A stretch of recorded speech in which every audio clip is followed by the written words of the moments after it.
Good morning, guys. Welcome back. Hope you all had a lovely Christmas.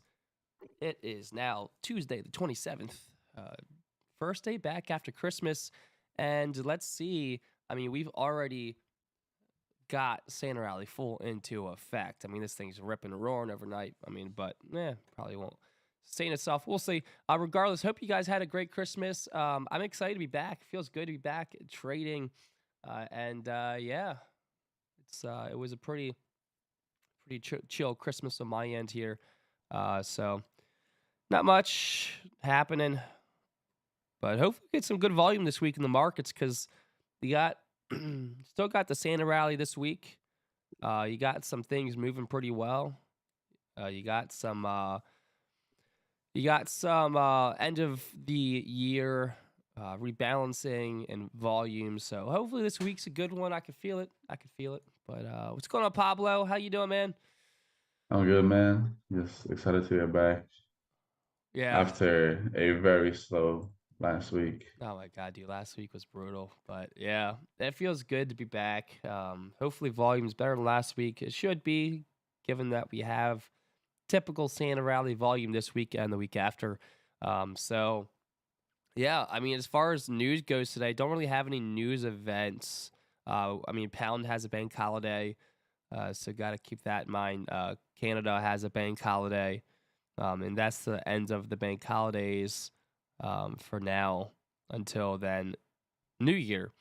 So this week, pretty light with headlines and news events. So should be uh, clear go ahead for some clean traffic. So let's take a look at the Dixie. First off, we're going to start in the weekly and remove all the drawings because I want to start fresh. And as we start heading into the new year, I'll probably start fresh again next week because it's the new year and I just like to start fresh every year. So, but regardless, for this week, we'll just remove all drawings and kind of start fresh, see where we're at. Looking at the Dixie here on the weekly, sitting right on top of this, 2015, 2016, 2017 highs right in here. And if you could see current price action, the last couple weeks have been sitting here with some rejection. And now looking at the current weekly chart, have no upper wick, started heading right down into this liquidity zone here. Previous area of rejection in June as well.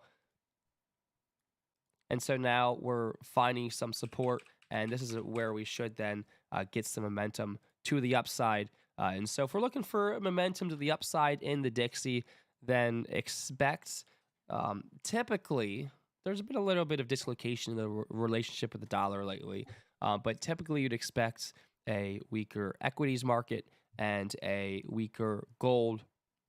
So we'll see what happens. But looking at the daily here, daily is kind of wedging in here pretty tight against this level of support. This 103.8, which is the rejection zone.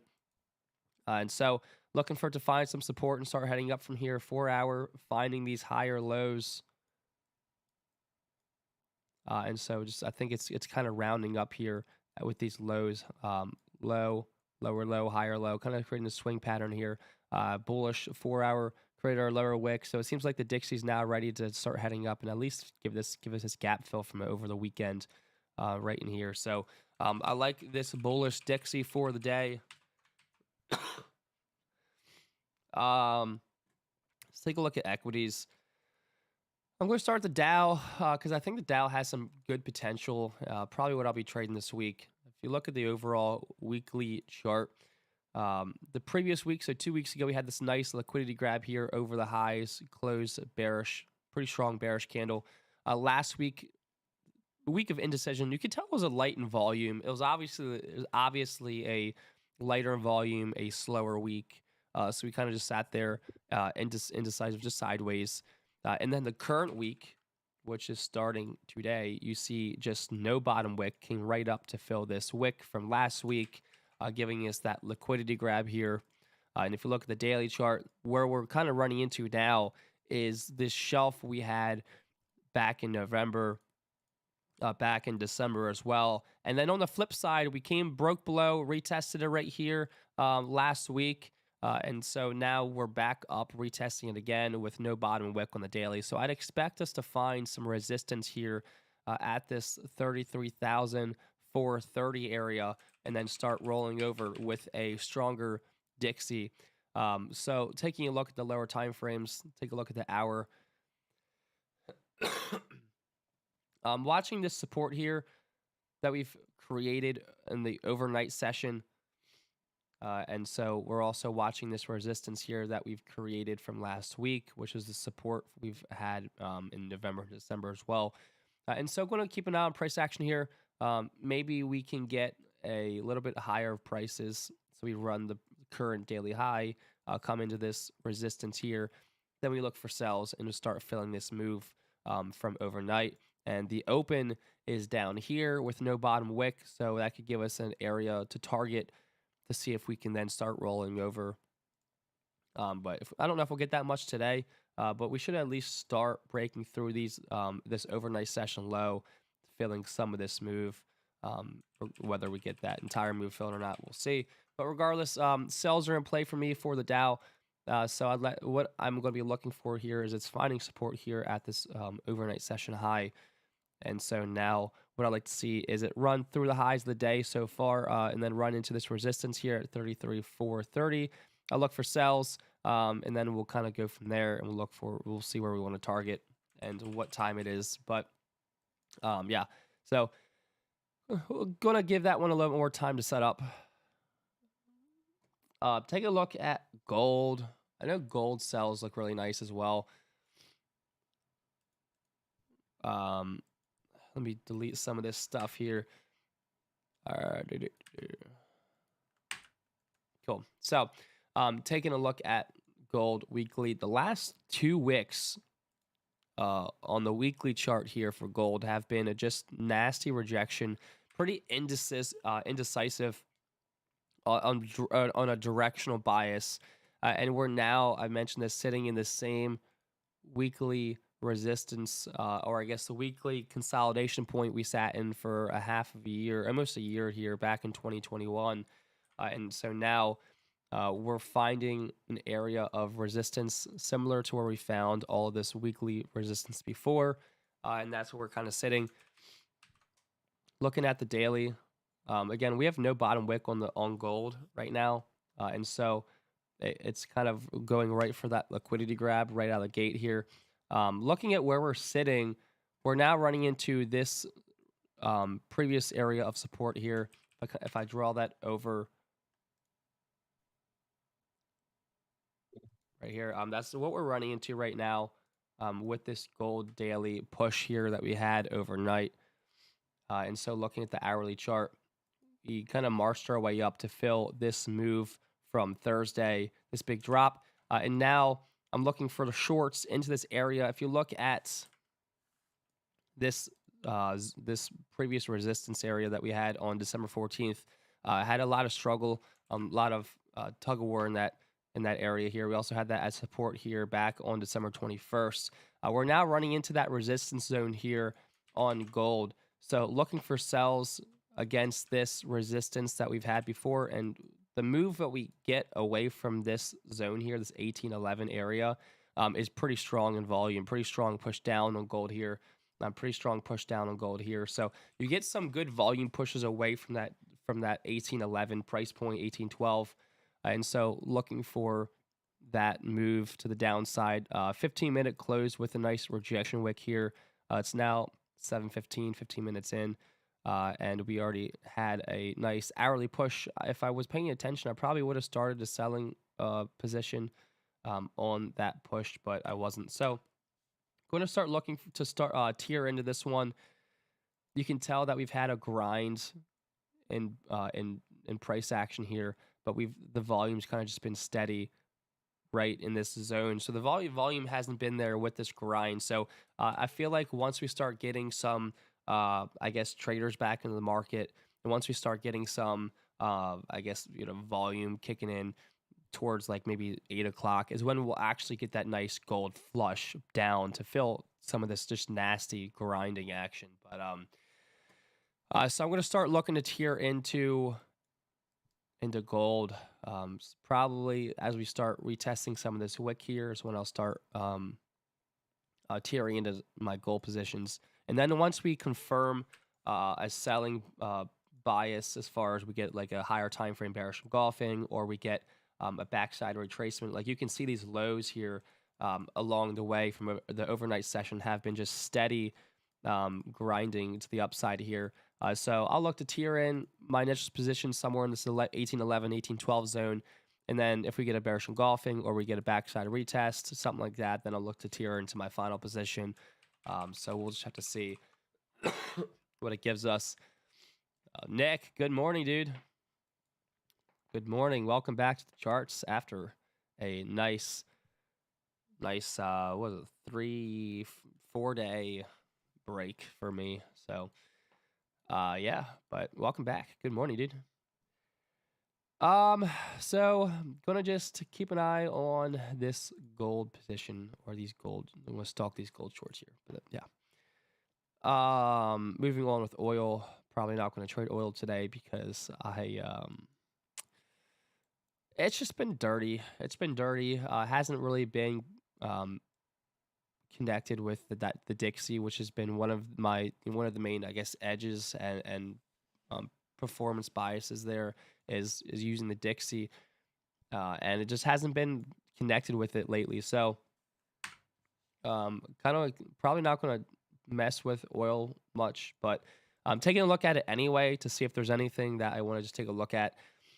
This weekly chart, we're running into an area of liquidity that we've had a rejection back in November, the second half of November. Nice rejection area here. We're now sitting here kind of just flat, haven't gone anywhere so far, unlike gold and the equities that started moving already. Oil hasn't really done anything of note. Kind of readjusting this area. So 882. I'd like to see a retest of this trend line here back from June. So back from summer. That was a retest also back in November. And so I'd like to see another retest of this trend line here. It'll also give us an entry into this liquidity and rejection zone here. And then we could maybe look for sells heading down. So not going to mess. I'm not going to mess with oil until I get that move because it's not worth it. So I'm going to look for shorts eventually into 82 area, and then we'll look for a pushback down towards, well, we'll see what it gives us, but maybe 75. But we'll see. So oil, not going to mess with it, but something could be producing, or I guess coming into light in the near term future. Onyx, good morning, dude. Welcome back. Hope you had a good Christmas. Taking a look at pound yen again. Pound yen. There's pound holiday today, so it should be kind of low volume. But looking at the weekly chart, we're now sitting at these lows here of the weekly rejection. So we've had this really long consolidation period for about since March, since we broke through this zone here. We've just been consolidating. And so now we're at the bottom end here of this weekly rejection that we're sitting on top of. So going to be an interesting area to see if pound yen can kind of get some movement here and some volume. Ever since that breakdown on Tuesday of last week when we had the USD, or I guess the yen, Bank of Japan changing their monetary policy, that's what this drop was. We've just been sitting here consolidating. So it's right on top of this shelf here that we've had for a long time now. I mean, ever since March. So a lot of volume in it.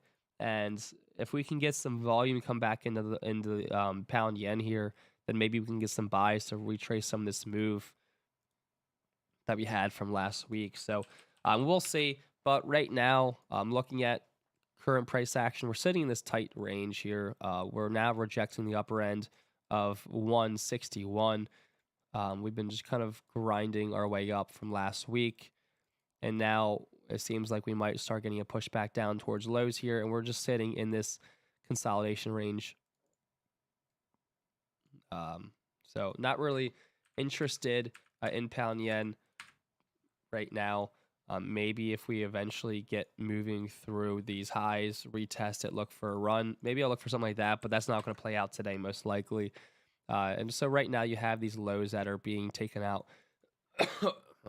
from this previous retest point of this trend line. So, might get a little bit of bearish action in pound yen today, especially with lighter volume on a pound holiday. Warner, Merry belated Christmas to you as well. What's your opinion of USD ZAR? I know you don't trade South African Rand. USD ZAR. Let's see. Let's see. Take a look at the weekly chart. So what I'm noticing here is you got these higher lows forming. Had a little bit deeper of a retracement here after this rejection zone. We're now creating another rejection zone with some pretty strong bearish price action here at 1760. And so it kind of looks like it's getting a little heavy in this area here, because it's an area that we've seen some pretty heavy rejection from as well in the past. And now we're seeing that same backside rejection to 1760 with a very strong bearish weekly close last week.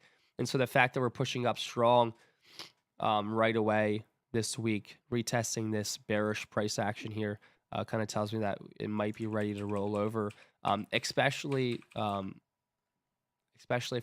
if we're seeing this, I guess, lack of continued momentum here in this strong move. And now we're starting to see some more bearish momentum. Looking at the daily chart, kind of the same story, just more detailed to it. We're still technically in a bullish trend here because we haven't taken out any technicals, technically any swing lows. So we're just creating a deeper retracement. But what I keep an eye on is we're still seeing a lot of rejection to the upside right here with all these rejection wicks. So we're starting to see this moving average. We're underneath of it. We're starting to see it curl over. So it just seems like it's losing a lot of momentum technically, and a lot of just the volume's not there to the upside right now, at least. So you definitely wouldn't want to see it give up these lows here. If it gives up these lows, I think we're in for some pretty strong bearish price action for the next week or two.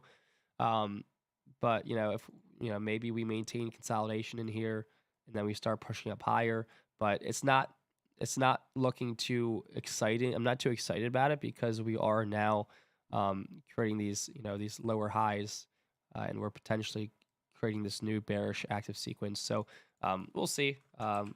It could just be a nice pullback for continuation, but it's not too excited about it. 1698 you bought at. Oh, Nice. so You should be nicely in profits. yeah, dude. Um, 1698. You bought this, so that's the lows right here. I don't know if you bought where you bought in yeah. here, but that's You can see like on a 15-minute chart. Um, you can kind of see a little bit better. oh shit. Yeah. Oh yeah, dude. That was nice. So you had a nice backside retest of Yeah. this trend line break right here. So 16. That was a beautiful dude. That was a fucking beautiful entry. I mean, that was Yeah. fantastic.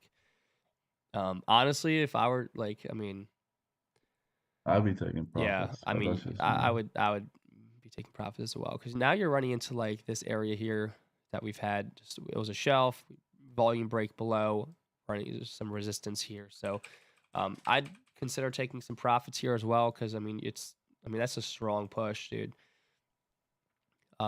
And it's kind of on the higher time frames looking like it's getting a little heavy to the downside. So great entry, fantastic entry, fantastic move, but I currently have 75,000 in rands. Shit. Okay. Um, well, I don't know how that, I don't Well, good. I don't know the conversion on that. Maybe either, So but good for you. Good for you. I don't know how you're trying to play that. I don't know if you're day trading that or holding it or whatever, but um, yeah, that's my 2 cents. And the monthly time frame, or actually, I don't like the monthly time frame at all. You're seeing this double top rejection, massive bearish engulfing last month in November. December, you're seeing this retest and closing as a rejection. It looks like we're going to start seeing a nice pullback in the rand here, or I guess the USD versus the rand. Actually, dude, if you have 75,000 rand and you're seeing that the USD ZAR is falling off, that's going to give the valuation for your rand. It's going to make it pretty strong, I'd assume, if the dollar's coming off versus the rand, right? I don't know how that works. I think. Yeah, right. But anyway, my monthly chart's looking pretty heavy, so I wouldn't be playing this alongside. But yeah, what do you think, Pablo? What are you mainly looking at today? gold and Nasdaq. I feel like Nasdaq is looking a little bit heavier than Dow. I know you were talking about Dow earlier. Actually, my eyes are on gold right now. So Right, I know. so I'm waiting on it close. Like if gold closes below 1809 ish, 1809.5. I'm looking for a retest of that to start scaling some entries. And also it will start pushing higher to 1811. I'll be looking for some entries there as well. But right now it's in this little, very, very tight range that is gonna break out of in another couple of minutes. So that's what I'm looking at. Now Nasdaq, Nasdaq, um, it's just falling down right Yeah, dude, now. this thing's falling off. Yeah, it's filling the gap from the weekend. I want to see a retest of this. Let's see, 11,040, and maybe start selling from there. Maybe probably closer to NYSE. I think we'll get that. So I think you're talking about Dow. You're Right, thinking for those highs to get ran on Dow. right. I think those highs will probably get ran, and then we start falling off. And I think while those highs get ran, Nasdaq is gonna go back into this 1140 area and continue selling. Um, Okay, yeah. yeah, looking at both of them, it's like Dow has VWAP as some sort of support, and Nasdaq is looking at VWAP as some sort of resistance.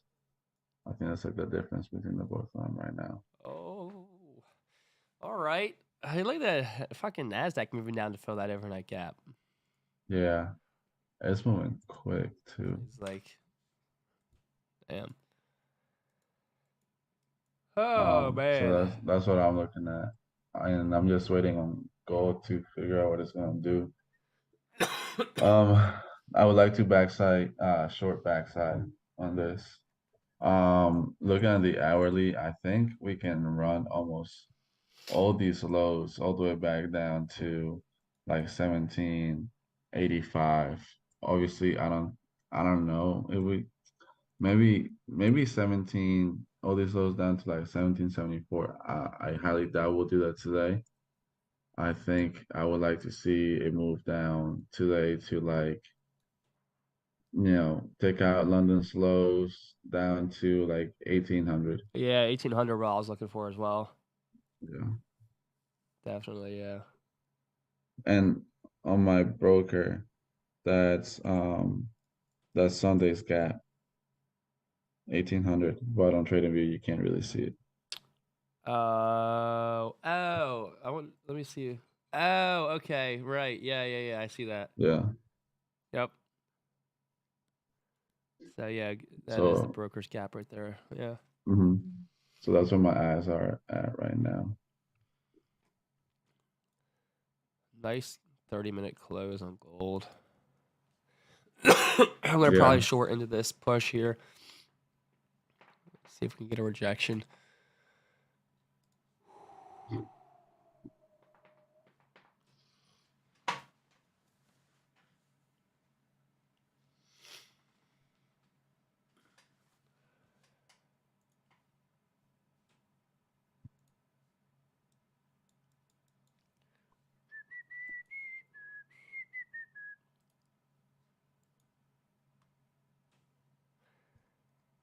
Alrighty. Let's see.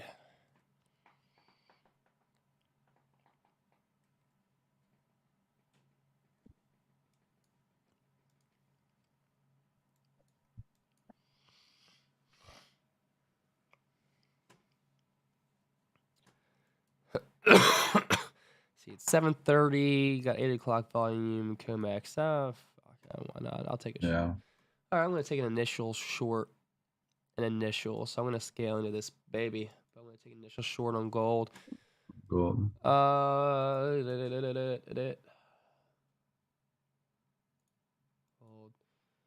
All right, cool. My second entry on this one's going to be, I believe it's what you're looking at. Close below like 1809 area. Yeah, backside. Backside, right. That'll give us a nice close below this previous high here where we found support this morning.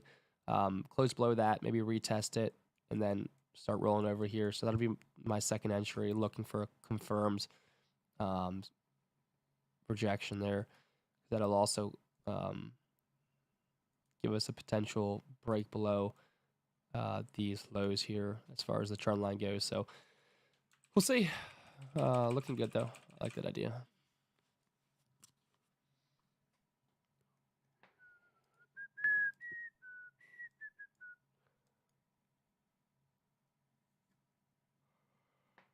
Let's see. So for the Dow, we have this current rejection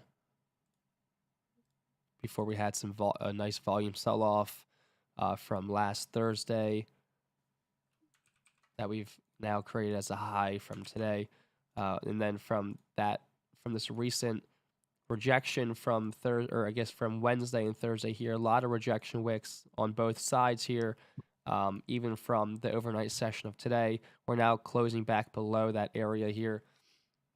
So something we'll keep an eye on here for the Dow is maybe we come down and retest VWAP. We get a pushback up into this 33,370 area, and then I look for a sell-off from there. Is something I'm going to keep an eye on. That'll be my initial short. I'm not gonna go full in on that one. That'll be my initial starter entry for sells on the Dow, because keeping in mind that we still do have this higher resistance here that we didn't quite reach, that we could run these highs. So I want to make sure I give myself enough wiggle room to be able to withstand that potential move. So I'm going to scale into this play if we get it. And then I'll add my final position if we can confirm a rejection and start heading back down lower through these lows, feeling this move from overnight.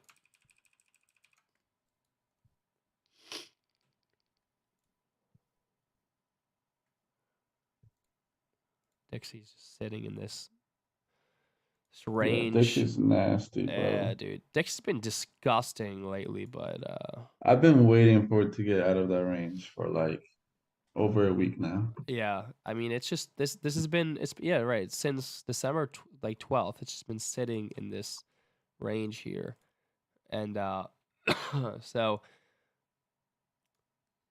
see if we can break through these highs here. I mean, it's a positive sign that is finding some support here at 1238. It's just a matter of time before the Dixie starts going through these highs and we can get some momentum back in it. But can you look at ES? Yeah, sure. I guess I'll look at the ES for you. I guess. All right, let me get rid of some of this stuff. Look at the weekly chart. You have these descending highs. that we've had some rejection from. This 2 weeks ago, we had this nice run through highs, grab liquidity, closed bearish below this support zone of 3,900. Last week, indecision again, but there's very low volume last week in the markets, so I don't really take last week into too much. Yeah, I don't weigh too much into last week's price action. So current weekly chart has no bottom wick, came right up into this rejection zone that we've had from, I guess, previous price action. This whole area here, area where we find some rejection before. So that's kind of where we're heading into now on the weekly chart. On the daily chart, same story, more detail. We broke through. It's looking very similar to the Dow. Little slower than the Dow right now, but we broke through, gave us a backside retest of this this neckline here. Had a nice bearish close, but now we're pushing up into it again, giving us another retest because we've had some dip buying and rejection at the lows of 3,800 area. So looking at the lower time frames, looking at the 4 hour, 4 hours finding some resistance here. With these lower highs. Let me get rid of some of this shit. There's too much shit on here. That's nice. So 4 hours looking like it's feeling heavy here. Looking at the 1 hour, we're kind of stuck in this really tight range from the overnight session. We're getting some selling pressure into it now. We did end up filling, I guess, retracing this move from Thursday, this pretty big bearish sell-off from Thursday. Finally ended up retracing that move after a gap up overnight, and we just had this consolidation from the morning session. So it seems like it's a little heavy and it might start rolling over with the overall markets today. It has VWAP as a later right now as a resistance, very similar to the NAS. And so if we can get something like some type of push down, retest towards like 38.90, then I look for a continued sell-off for the day. So this is something I'd look for the ES. Something to keep in mind is we do have these very strong equal highs. So if we do get like a morning push or some kind of I guess buying action into the NYSE open, then maybe we run these highs first and then we start selling off. So the two ideas I'd have for the ES today are a break retest around 38.90 and then a sell off, or we get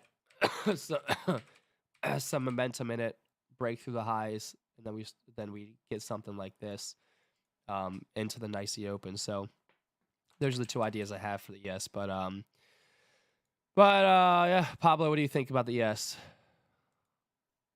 Same thing. ES is kind of like follows the Nasdaq a lot, so I feel like Nasdaq is more volatile. If you look at the 30-minute, you can kind of see how ES has these equal highs. Nasdaq has a lower high, and the Dow has a higher high, and that kind of makes me think of like how we're going into the open. So I think that Nasdaq will probably retest VWAP and that 1100 price point, and we sell off.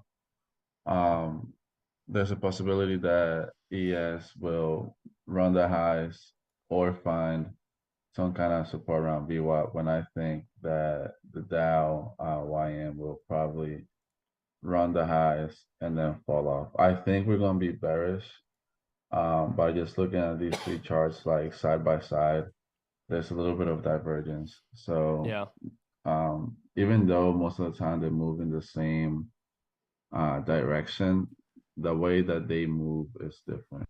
I it's like feel like weird. ES is, yeah, You see like they some. always end up in the same place, but It's like the YM higher highs, Nasdaq lower highs, ES equal highs. This is weird. yeah. So I mean, and you can just look at the Nasdaq's 30, 15 minute, and it just looks like heavy. Um, Yeah. like it just wants to have another leg down. So overall, you think bearish price action, but you're looking for specific Yeah. entry points. Yes, ways about it. I think that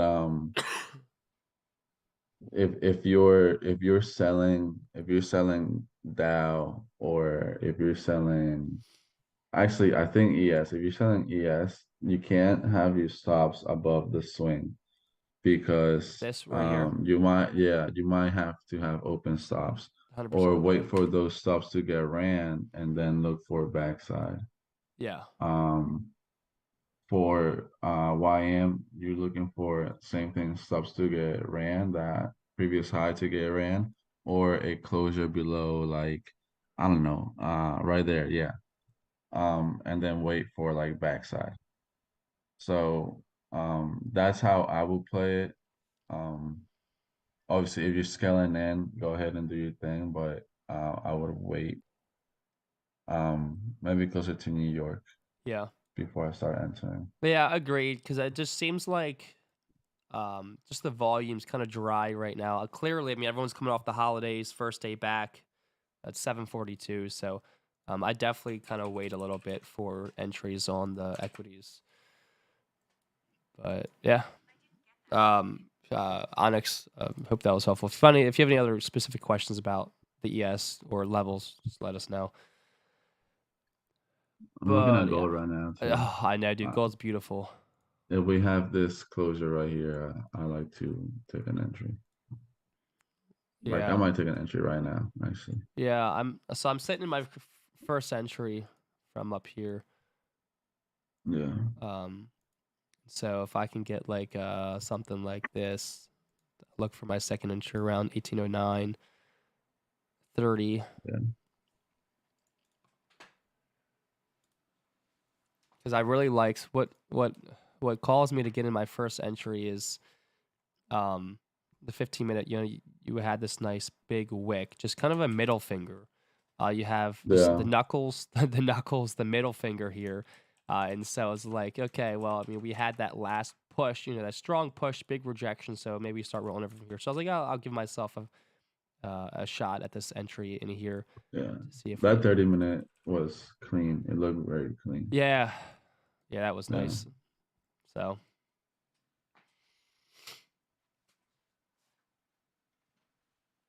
Now I'm just gonna wait for a retest.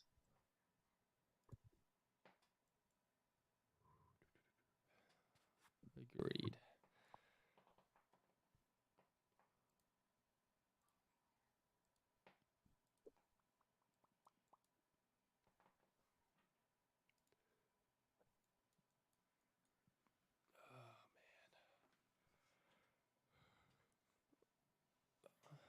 Nick, you're lurking in the background there, dude. What are you looking at? Are you looking at anything in particular?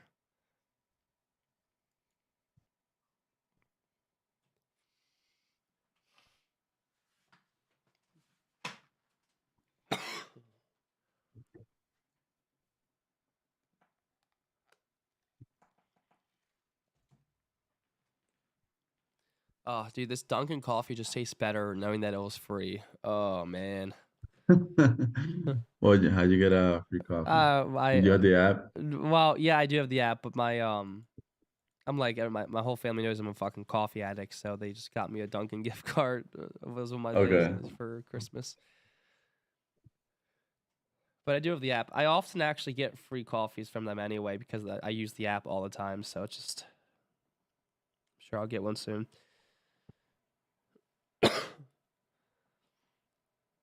What's your coffee of choice? Do you drink coffee?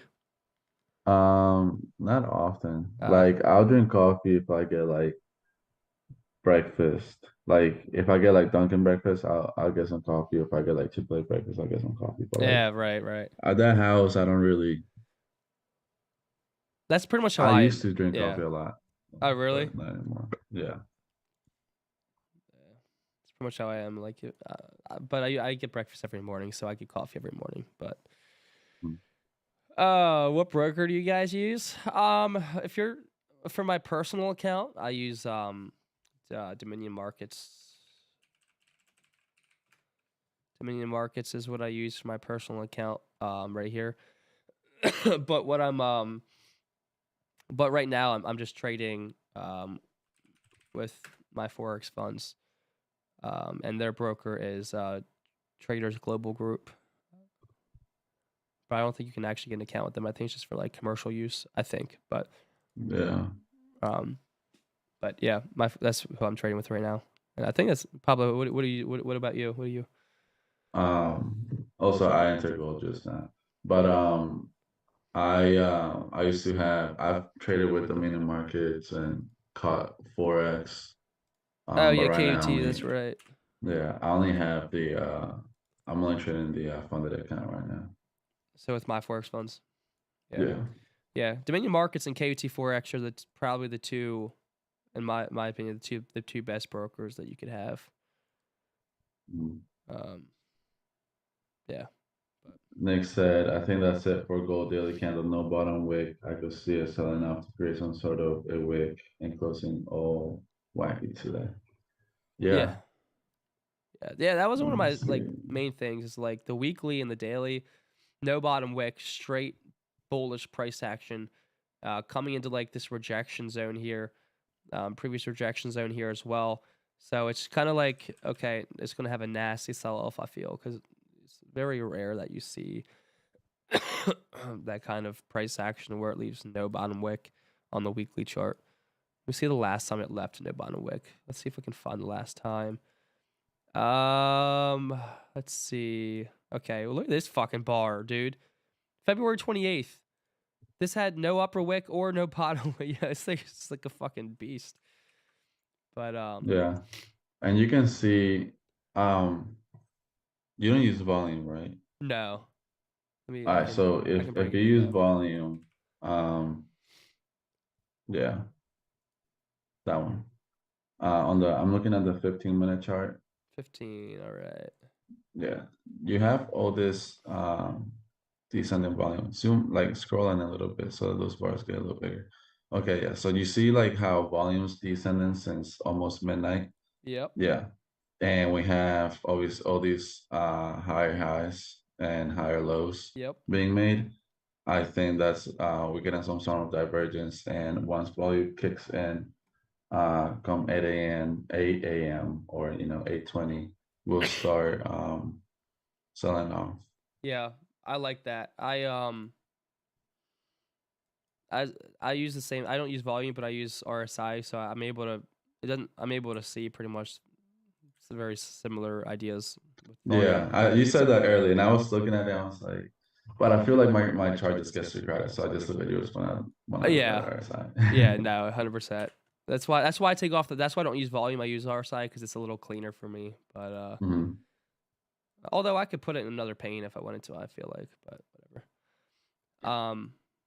But yeah, I mean, definitely seeing some divergence there. So, uh love KUT. I use Trader's Domain. Oh, nice. Yeah, Trader's Domain is a nice, good one too. I think that's what Uncle Ted uses. I think.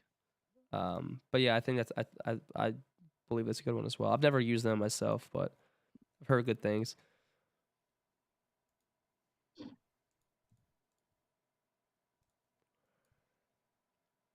Alrighty, let's see.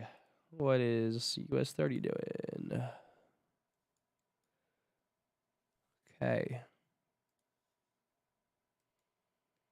Oh, 8 o'clock volume's coming in soon. All right. Yeah. We got Comex.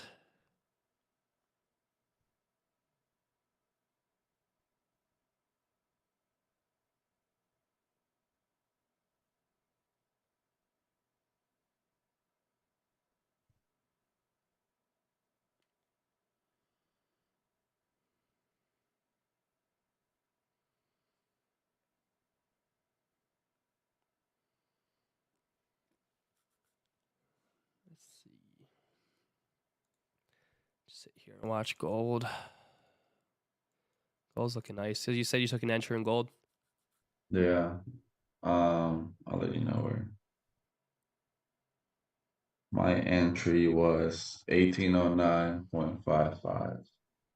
Oh, But perfect put it on my entry. chart. Yeah, it was something like that retest. I just entered. Beautiful.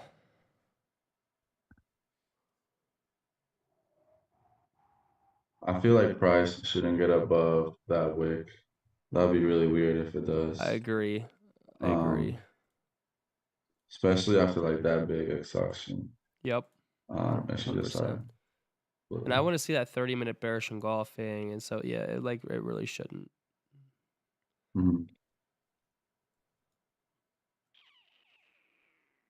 So it's almost a 4 hour trade if I get it all the way down to that the not that's I guess the Monday gap. Well, it would normally be like the Sunday gap, 1800. Right down here. Yeah, Yeah. Let's see. That'll be that'll be around. Hmm, yeah. I might not hold all of it, because I'm impatient sometimes. I hear you. So if I get to like 2.5 or 3R, I might call it I'm definitely a going to keep an day. eye on like 1804 area, like this area right here. Yeah, yeah, that's actually where I would be taking profits. If Right. we sell off nice. Agreed. Because that's an area, if you bring it over, like it's like you have this resistance, this, it's like a nice pivot point. So Mhm. 1804 is definitely an area I'm going to keep an eye on as we get closer to it. But I agree. Overall, I like to see 1800, but we'll see what it gives us. Nice. All right, let's see if we can get this. Yeah, like we might hit 1804, get some sort of retracement, Right. and then continue selling off. Right. Um, that's what I'm thinking. Like I think we'll get lower than 1804, but I don't know Hmm. if that happened today Yeah. Exactly. or 1800. Sorry, not 1804. 1800. Let's see.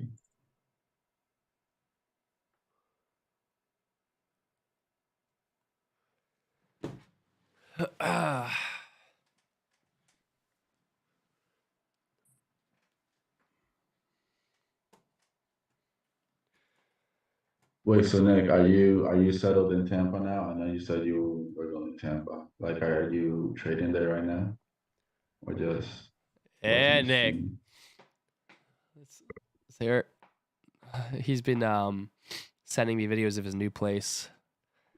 Yeah. So yeah, he's right there, um, on the on like a lake, I guess pond lake, not a big lake, but like nice water spot with a fountain. Ah, it's nice. Looks nice. That's nice. Got a big deck. I'm definitely gonna have to check out that place, Nick, when I come down in 2 weeks.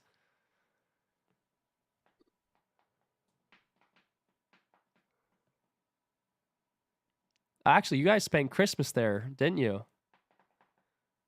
'Cause, you moved down like to what, the 19th? How was your Christmas there? Did you guys get a Christmas tree? I didn't see a Christmas tree. Do they have Christmas trees in Florida? It's not. Maybe you get fake ones. Actually, Then you can get real can ones. I you? don't know. I'm actually I now feel trying like to think you about it. Can should. you get real Christmas trees down there?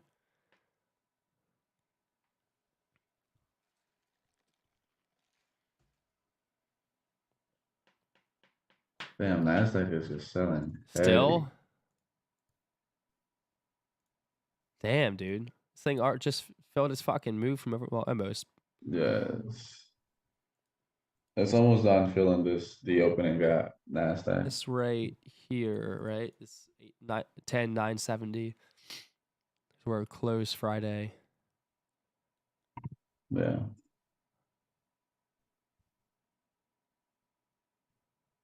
Let's see. Looking at Dow, if we have like actually give me a second before I say anything. Yeah, look at that Dow, baby. Look at that Yeah, I Dow. feel like if we have an hourly close below VWAP, the hourly looks pretty nice. Yeah, it I does. think we can get some backside on the Dow. Like that, or backside on the VWAP. Although, I want to say like maybe like 50% of that candle. Okay, yeah, Yeah, right, of the hourly candle. right. So right, yeah, that's Yeah, exactly if what I we was have looking at as a well. heavy close, yeah. 5 minute structure on it looks very nice. I'm not gonna lie. Yeah, it does. It looks Um, like maybe I would have entered around 7 in the morning 7 in the morning. ish. Oh yeah, Yeah, right, right. right around there. That looks clean to me.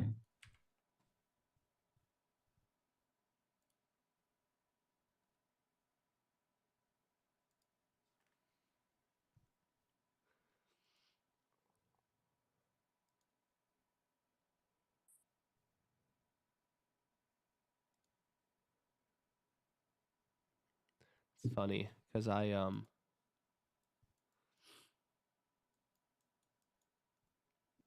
see,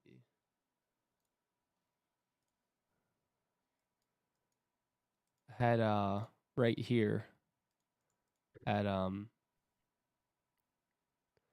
7:20, 7:25 right here.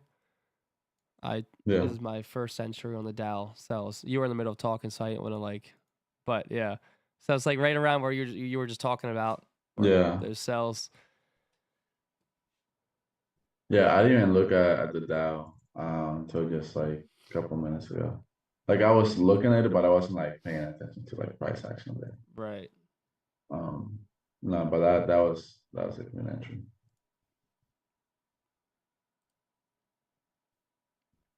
Also, when price, What's that? sorry, I was reading some. When price started selling off after this bullish movement. Yeah. So actually, I'll bring it over on the screen. This right here. Let me zoom in. Where the fuck did my thing go? Really? Right here is my entry. We had this like these lower highs forming, starting to close, or I guess push below this price action here. All right, are you able to see my screen? No. Oh, because I share. You know what? I shared the fucking thing. Hang on. Um, share screen instead. Oh, you're sharing the wrong I was place sharing on. Trading View. Not. I was trying. You can see it now, right? No, you're sharing on YouTube. There we go. You see it now? Yeah, Yeah. This I is my see entry right it. here.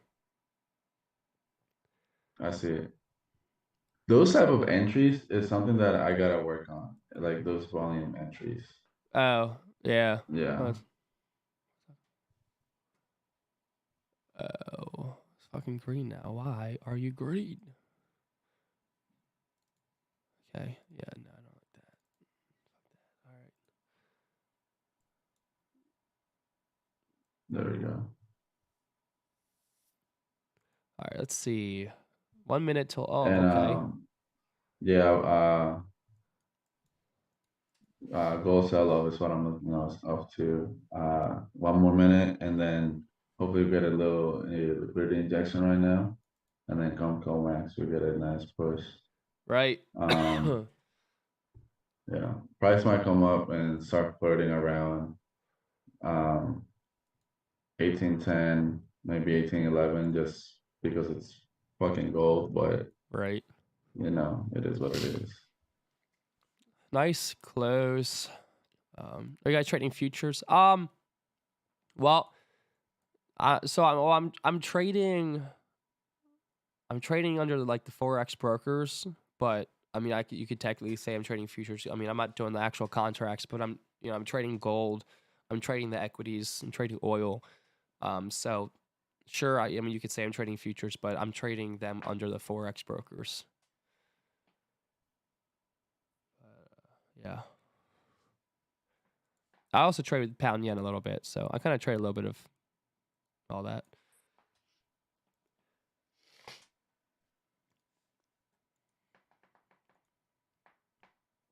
Dude, I think gold sell off's about to be real fucking nice. That Yeah. hourly is beautiful. Yeah, that I was looking at that too. Hourly is very nice. We just gotta start closing below the previous hourly, and yeah, right there. Boom, just keep going, baby. Right? Oh, Yeah.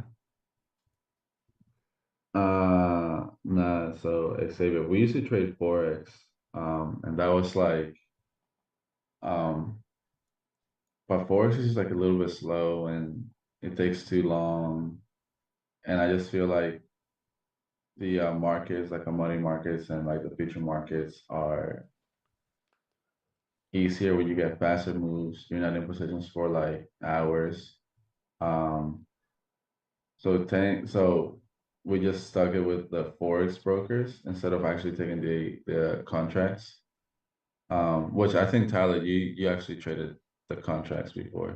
yeah. Um, I did the yeah, contracts, but I don't recommend the contracts myself. So I went to the contracts because I all I trade really is the equities, gold, and oil. So I'm like, let me try futures out. I went to the futures platform. Fucking, I hate the futures platform. They suck. They suck donkey dick. They suck, dude. Suck. Big suck. So I just went right back to the Forex brokers. But yeah, yeah, look at this. It's like, oh man, it's getting some volume in it. Some volume. yeah. It's doing its thing. The Dow's looking I just nice. Hmm. I Beautiful, might I beautiful might just Dow. put an order out on the Dow Oh, it's beautiful. around maybe an order out around VWAP. Let me see how it Hmm. is. Yeah, I actually like that. Yeah, dude, the Dow's looking nice. I'm only in fucking half position. Pisses me off. On what? I'm only in half position on the Dow On right now. So gold? on Dow. On Dow. That's Gold, I'm right. in. I can technically be in a full position of gold. Depends on how big I want to keep the stops. I'm in 10 lots on gold right now. Um, I do between 10 and 20 depending on the stops. So Yeah. we'll see. But the Dow, I'm in Um, 20 lots on the Dow. I usually get in 40. that's crazy. Um, yeah, I'm probably gonna put an order out on Dow around VWAP. The thing is, I don't know how to manage this, where I want to put my stops. Yeah. So it might be like a small position, half a position. Like I would not want to see the Dow come back above this area right here. So, which is pretty much where my entry is. So, if it were to come back through this zone here, I'm bagging it because then at that point, I think we're running the highs. Um, so that's Yeah. where, yeah, Okay, so we got gold being bullish. gold can, I'm gonna take off my stop loss on gold real quick. yeah, I never even put one. Um, No stop loss. Hashtag no stop loss. um, he said, I'm into the space of futures. I come from crypto, so I knew about the contracts, but I never heard of a way to I heard of the way of the forex brokers. I do want crypto, but I'm trying to switch and learn something more sustainable. Good Yes. idea. Great idea. I a hundred Fuck percent crypto. back it. I think price action, the way you read price action is almost all the same throughout, whether it be options, forex or futures, even crypto. It's all very similar. I used to trade stocks, so I kind of have that experience. Um, I think in crypto, there's a lot of like because you said it's not sustainable. You get more weaker moves and stuff like that. I personally never traded crypto. I've looked at crypto charts with like some friends or whatever. Um, I don't like it. I think I never traded it just because I never believed in it. So I don't want Yeah. to trade something that I don't think has a something fundamental attached to it. But I mean, we trade every day, or at least Monday through Thursday. So if you just tune in and ask any questions, we should be able to answer some of those. Yeah. definitely come on And, in. and I feel like even if you have like background, like trading background, um, it should be fairly simple to pick it up after like a couple of sessions.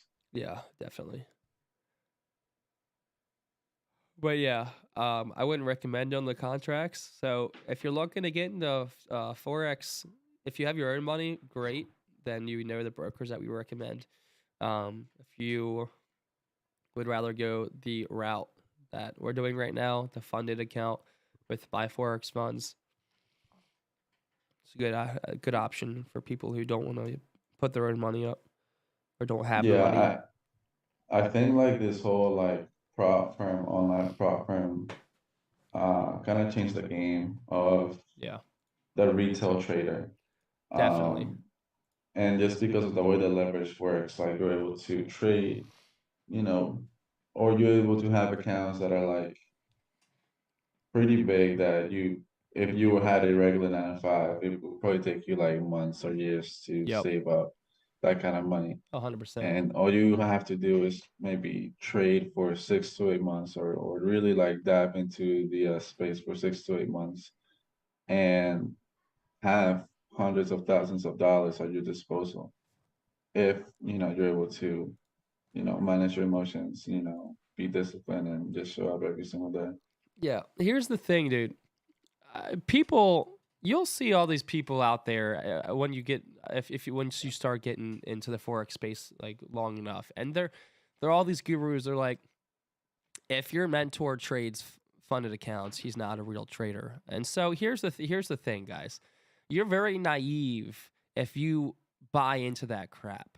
Yeah, I have plenty of money to fund my own account. And I could be trading my own account right now. But here's the thing. If I can trade a company's account and I get 90% profit split, and they're giving me $300,000 to trade of their money, I'm not putting any of my money at risk. Like, why not take advantage of trading someone else's $300,000 when I get 80 to 90% profit split depending on where I'm at in the account? Like, I don't care. I And don't care. Like, what? It just doesn't. It's just stupid not to take advantage of that. yeah, and I also think a lot of these gurus wouldn't be able to trade a funded account. No, because I don't the think risk. they know how to manage, yeah, they don't know how to manage risk the right way. Like I've been in, when I started this, I've been in those chat rooms, they have 5, 6 losses in a row in one day. First of all, in one day, Yeah, it's insane to be putting in 5 or 6 trades when you it's have, yeah, 2 or 3 thousand people following your trades. Like when we trade, we have 1 to 3 trade ideas. Do we execute on those trade ideas? A lot of times we don't. It's just because price is not there. So we're not forcing anything. We look at a chart, we're like, we want this chart to do XYZ, and if it does XYZ, we're going to execute. Um, a lot of these guys just like put on, they just have the money from selling signals on whatever, and they just put on risk, unnecessary risk. So personally, from experience, seeing them selling signals, selling courses and stuff like that, and the way that they trade, they wouldn't last on a funded account. They wouldn't be able to trade within parameters when you're definitely only not. risking 1% and when you're being disciplined enough to only take X amount of trades to know when enough is enough for the day because you've hit a drawdown limit. Like, Right. Yeah, because you can only lose 5% in one day, or else you lose the account. So it mhm. really gets you tight on your like risk and management, and because they'll go in drawing down 10%, and then they end up it's like you can't do that in the funded accounts. It keeps you really disciplined. So it's like it's just also a way to make you a better trader. And so it's crazy. These people are just so Yeah. it's their egos that get in their way, dude. That they just think that I don't want to trade someone else's money because I'm a real trader. Well, I mean, Yeah.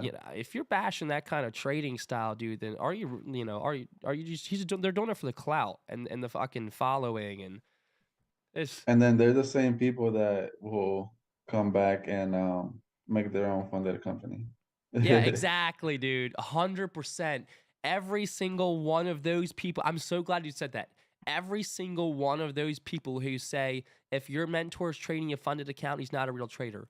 They open up another fucking funded account because they realize it's a big money making opportunity. And it's just so much ass backwards in this industry, dude, with the way that people just, they're all out for themselves. I'm like, it's just, are you not actually out there to help people? It's just insane. But so many old men. Yeah. No, go ahead. I No, I was was just reading about to Xavier's read that. message. Do you have something else to say? Added that. No, no, no. So my old mentor traded crude oil and SP mini contracts in the futures market. So that's how I was introduced. What you guys are telling me about is totally new to the prop firm. Yeah, I mean, look into it, dude, and form your own bias.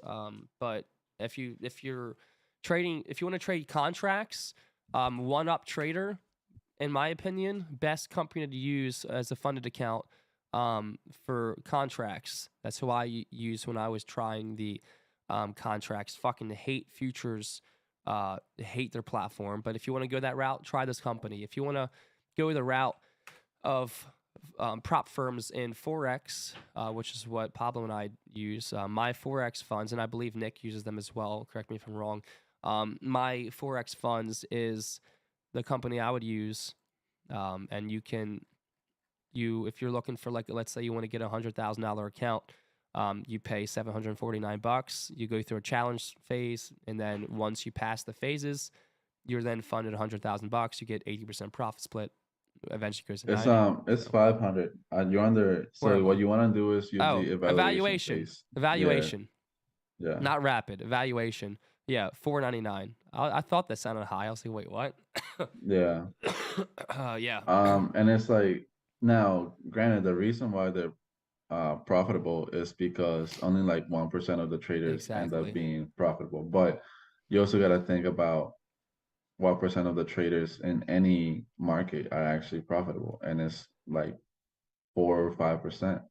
So it just comes down to the same things that will make you profitable in a real account will make you profitable in a funded account. Yeah, 100%. And So don't think it's, yeah, exactly. Like, yeah, they make their money based off people who fucking pay for the challenge and lose. That's how you get paid out. But you know, if you are actually, ego aside, and you just take the time to actually learn, if you actually are successful, I mean, dude, I've gotten paid out into the six figures so far with the funded account. I mean, it's just they're legit once you actually start yeah.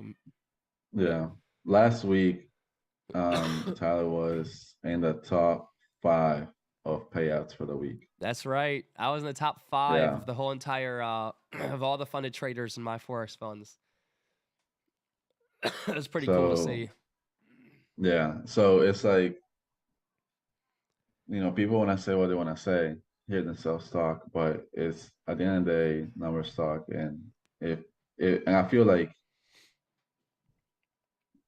yeah, so you pretty much, they buy an account from them and then you leverage the funds. Yeah, That's so that's all you it pay is. a few hundred to potentially get $100,000. You have to, there's 2 phases. You have to pass a certain criteria that they put out there in order to get funded.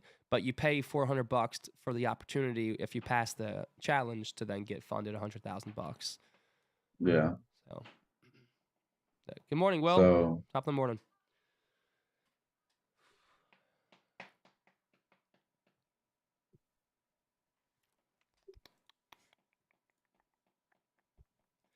all right, so Dow is coming back, retesting VWAP. I'm looking for a possible entry here. Ooh, is it okay?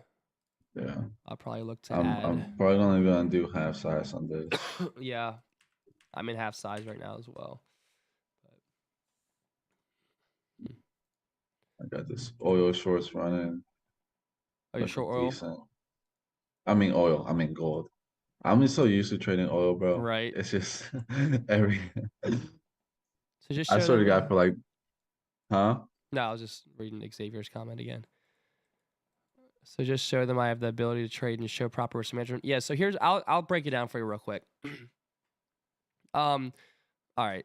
Jesus Christ, Mark. All right. Let me break it down for you.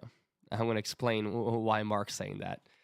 Um, so there's two phases. They'll give you an account of $100,000, and you have to make 8% while not violating the rules. You can't have a daily drawdown of 5,000 or an overall drawdown of 12,000 in the account. So once you hit the 8%, you then go to phase 2. They'll give you another fresh $100,000 account. You have to then make only 5%, while again not violating the 2 drawdown rules. Once you make 5%, congratulations, you're now funded, and they give you $100,000 of live money to trade. Now, what Mark's saying is, yeah, it's not actually $100,000, but who cares, right? I mean, it's leveraged the way it is. So, I mean, it might not really be $100,000, but you're able to trade leverage $100,000. You know, they might be giving you like 10,000, right? Because because of the leverage. So you might only be really trading $10,000, but it doesn't matter. It's not your money, and regardless, you're able to trade leverage $100,000. So whatever you want to call it, great. But but regardless, that's how it works. So 2.5 minutes till COMEX open.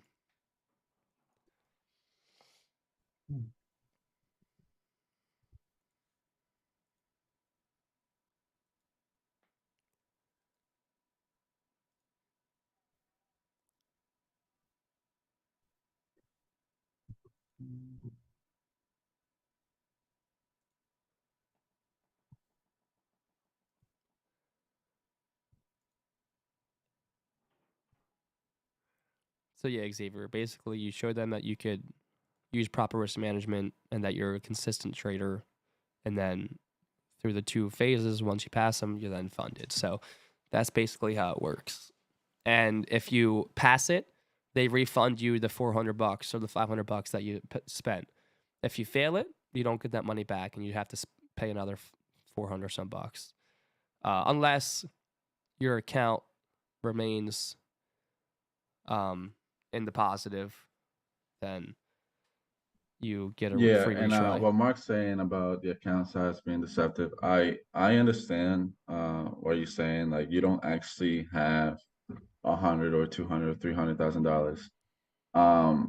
But to me, that's almost like not relevant, Yeah, it's not because relevant at if all. I can At make all. 30,000 from an account, like if I can make 30,000 from the 100,000 account, just because of the way that leverage works, it's like it doesn't matter. The account size is Um, completely irrelevant. It doesn't matter if it's but deceiving or whatever you want to but call that's it. just like the way that leverage works. It's like why some people in using, for example, like a trader like caught Forex, and they're trading Dow and we're trading Dow, and then they just happen to have more leverage. So the position sizes look different. Though. They'll look like they're trading something like a 50 lot while we're trading like a 20 lot. And then you might think, oh, that's more money because you're trading a bigger lot size, when in reality, it might be the same amount of money. Um, Right. it's just a little weird, but as long as my payouts are coming through and I'm not trading my own money, I don't see the problem with that. And I feel like almost any retail trader, if you want you know, if you want to be consistent and you want to make money, it's just like I'm looking at gold right now. So that's So this is kind of like the easier path to go. You don't have yeah. to save up for months of years of like a regular 9 to 5 job, and you're able to put food on the table. Yeah, exactly. I mean, exactly. And yeah, Xavier. So instead of using contracts, because like one contract is like what 100 shares of the ES, you're just actually trading the actual, well, it's a little different. It's very similar because it's like if you're trading the ES and Forex, if you're doing one lot size, it's like 100,000. I don't know. It's leveraged a lot as well. So it's just a different form of contracts. They want traders to over leverage is how they make the most money. I mean, yeah, and then the name of the game for them is, I mean, here's the thing about trading: 5% of trader success is successful. So if I can create a business model based off of, yeah, they're making money based off people losing, but it's also, helping people at the same time, right? So there's no business model out there in the world that's going to be, helpful to every single person. Like they're just, you can't be that way. But if I, if I can create this model where, okay, you have to have good risk management and you're a successful trader, great. Like it's not, you're almost looking at it the wrong way. Like that you have a closed mindset with what you're telling me right now in the chat. So you got to open up your mindset a little more and look at the bigger picture. Who cares if the company is making money off of people who ever leverage? Those traders fucking suck, and it's just they deserve to lose their money. Yeah. I mean but that's just like any business model. Like Right. It's just a way to make there's money. always it's just a way to make money. If you find a way in any business, a way to make money, you're gonna milk it. And the fact is most traders lose. So most traders are going to lose, um, regardless whether it's a funded account. Yeah. And Exactly. that's just facts. Right. So your Exactly. most traders are gonna lose whether you trade in stocks or you trade in crypto, you trade in contracts, or you trade in Forex.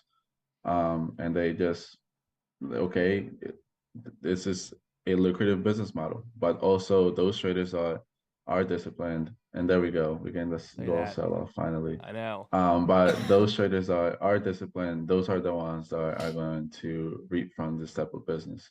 Yeah. And someone that has been trading for a couple of years now, you know, and I've put in my own money and I've lost my own money. I'd rather trade somebody else's money every single time. A hundred Um, percent. so if let's say for some reason I have an off day and then I lose the account that I have, I'm able to reapply, and then within a couple of weeks, I have $100,000 to leverage. Um, so I don't. I feel like any business model has that downside, but it's just Right. business. There's no perfect business model. So it's just, yeah. I mean, look, the thing is what Vant Cap or Vant Trading or Vant Trading is, what we're ultimately doing is we're doing something similar, but we're doing it a different route that I think, we're doing a different route. The funded companies right now do it based off of, okay, here's account. If you can do it, great. If not, whatever. Um, which is one way to do it, which is not a bad way. It's just, what we're doing is something different. We're trying to have people, what we're eventually going to roll out this year is we're going to have people go through an educational program. And once you graduate, and you're only able to graduate if you're like consistent. You go through the steps, then you have the option to trade our money. It's like, and so we're doing it a different, little different. It's just, there's just different business models and ways to do it. It's just so. I don't know, I it's feel just, like you guys are doing it very like New York style type. yeah, 100%. Right. But it's because you guys actually traded in New York, Yeah. and you're not some dudes online. Yeah. So Right. Yeah. It's just like we're also mm, out there to help people and like all the people who fucking like I'm just gonna name drop here, right? Raja, Q, all the fucking the people who own my Forex fund, all the fucking people who um are quote unquote out there to help you. I mean, look, they created their funded companies to make money. That's plain and simple. You already had my Forex funds out there. You already had FTMO out there. So why would Raja and Q create their own? Because they realize it's a way to make a fuck ton of money. Now, I'm not bashing. I mean, it is what it is. Everybody wants to make money. But it just kind of pisses me off how, people like that try to take advantage of people and don't actually try to help you and stuff. It's just people are out for themselves and out for the money. And it's just, it is what it is. But, yeah.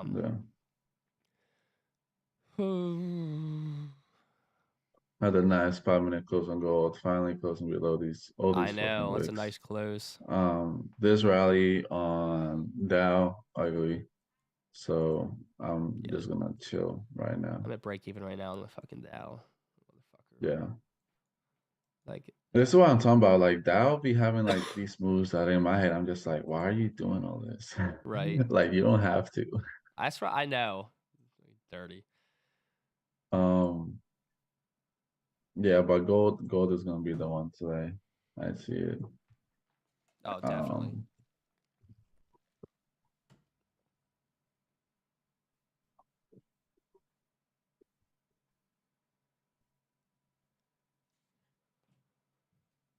Yeah, exactly. There's no winners if there's no losers. there we go.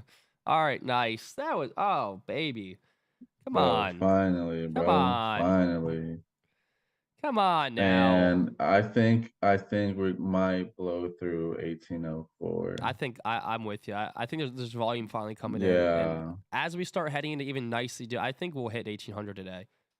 I think we will too. So I'm gonna leave that. I was thinking about maybe partialing off, but or not even because I don't usually take that many partials, but like Mhm. closing that out my position entirely.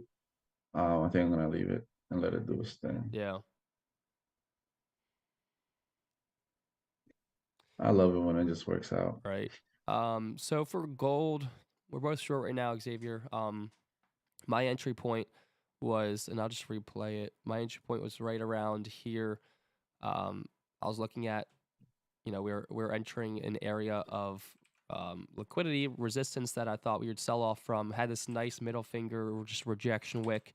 So I took an initial sell right here, and then I also ended up taking another sell right around when Pablo took his, which ended up being right around like this 1809 retest, right in here, off of the 7 like 45 or something wick right in there. So I'm short right in here and short right in here. I'm just kind of looking for Mhm. just this move down. If you go on the 5 minute chart, I can show you where my entry There you was go. at. All right, you see that down candle, that closed below 1809 right there? Right here. The next one, next down This candle. one. Yeah, so when we got that retracement and we wicked the next candle right there, that was my entry. Okay, nice. So yeah, he took a Yeah, short right here. Nice. yeah. Beautiful. He said, "Would you mind showing what the order positions look like?" Yeah, let me pull up Um, my MT4 or MT5. Actually, I'm sharing again the wrong fucking thing. Screen. Um you know what? Let me just show trade history. So, initial short was right here, like I said.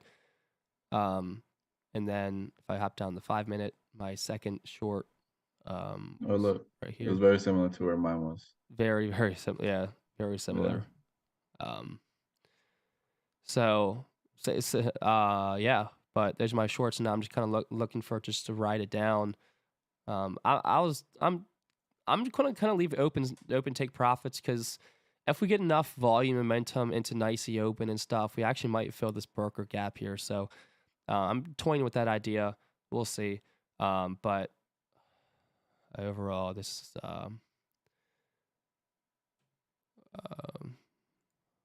yeah, that's Yeah. it. See, nice. 15-minute close on this. Strong. Oh God, that is beautiful. Beautiful.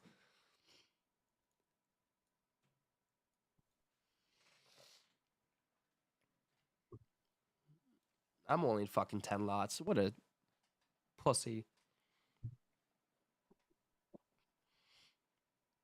Mm.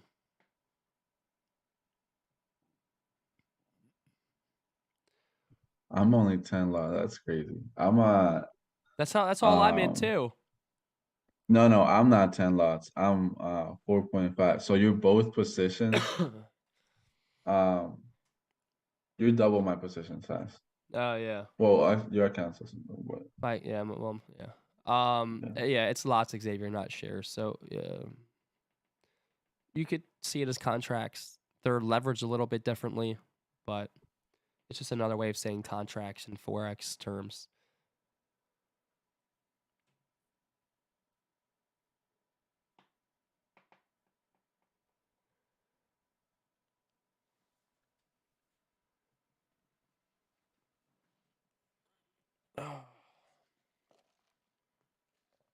But that 20 that you saw is my Dow position, and then the other 10 is my gold position. So I'm pretty much in half size for both. So fuck me.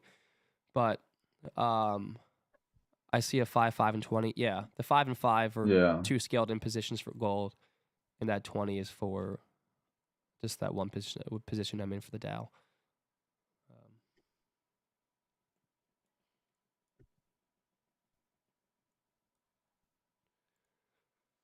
I would like to see a strong close below VWAP on gold. Yeah.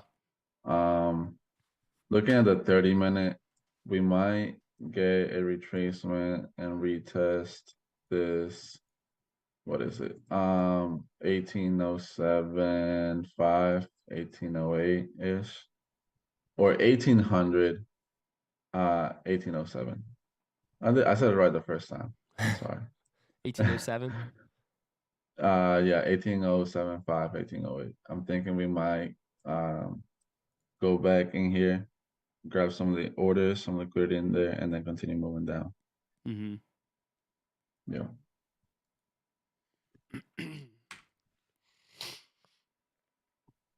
But this 30-minute close was what I was waiting for. Yeah, that's a nice close. Yeah.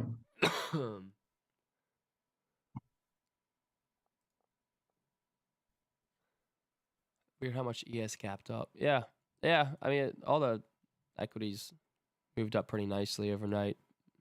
But I think it kind of sets up for a really nice short opportunity across the board with the way it's kind of set up overnight.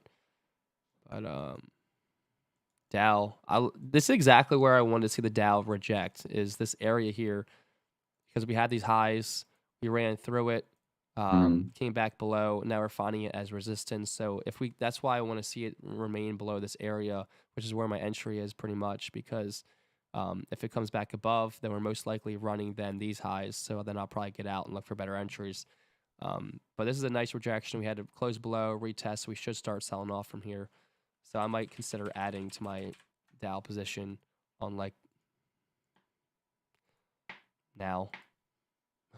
Now. Now. Another 20 lots sell. No, so normally we trade, we get on the screens around 6:40-ish, or I do, and we start like looking for a trade idea around 7.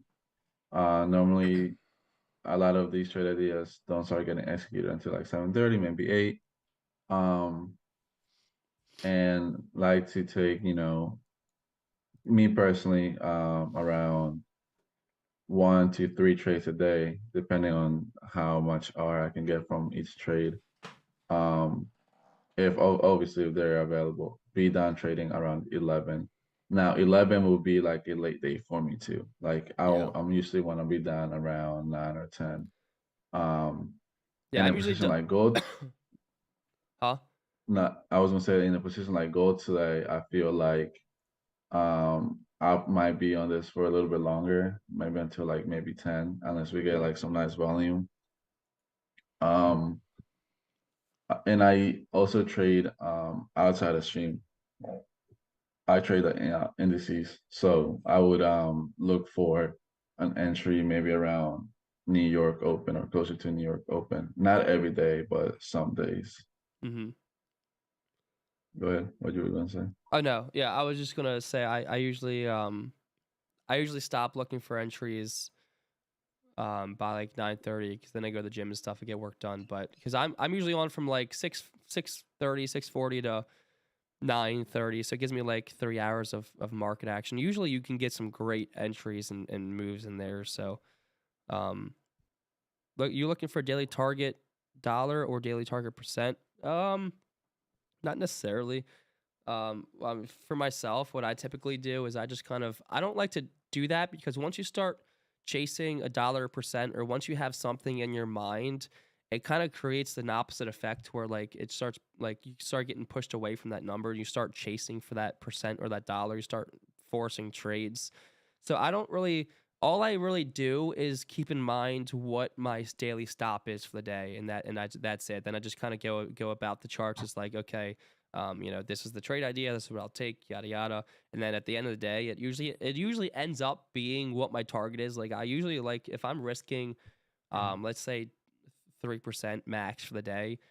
I usually end up making like I don't know, like 5 to 6% for the day.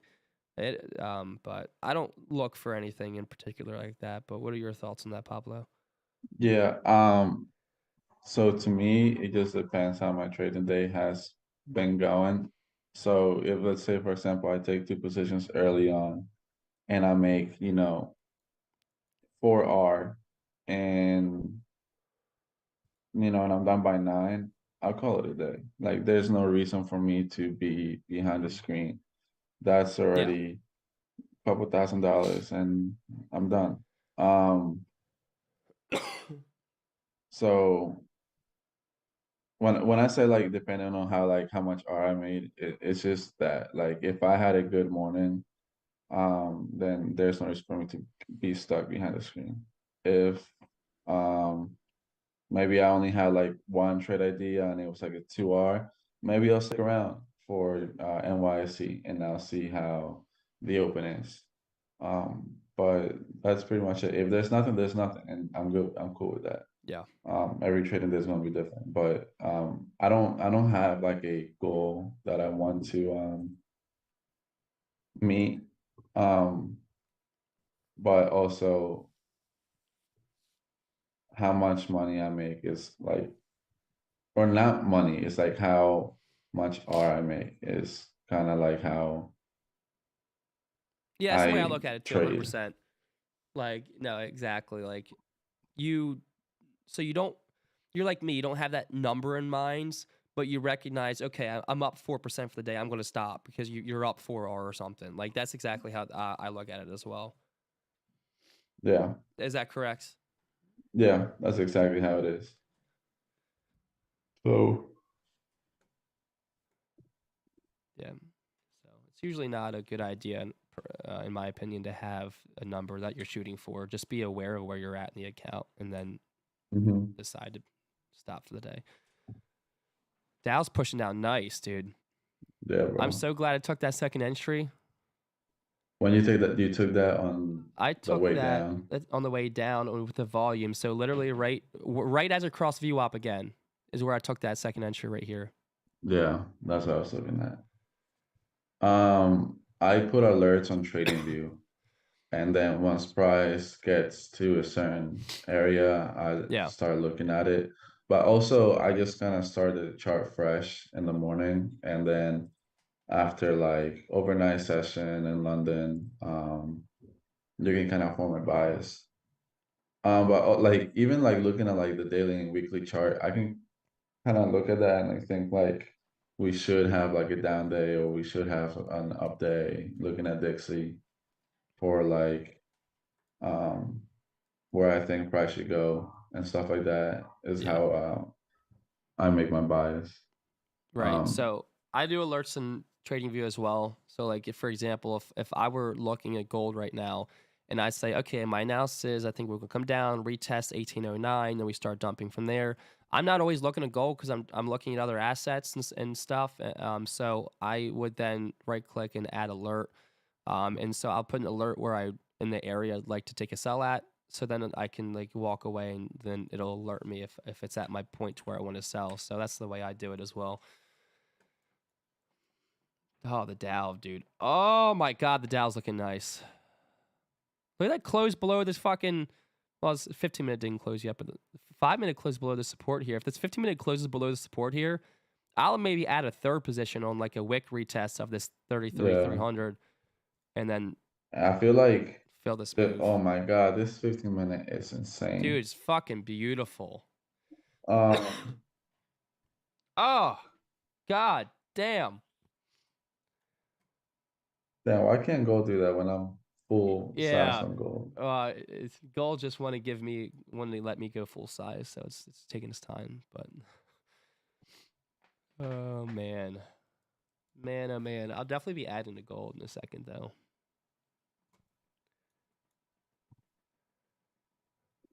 But 3 minutes to the Yeah, Dow I was closes thinking about that too. for the gold ad Adding or to what? gold. Yeah. Yeah, I like the 5 minute because like we broke through these lows. And so now what I want to see is, okay, maybe we get like some kind of lower high retest and Retesting. then, yeah, and then Hmm. dump. What's that line on your chart, that black like This, moving average? Yeah, 66.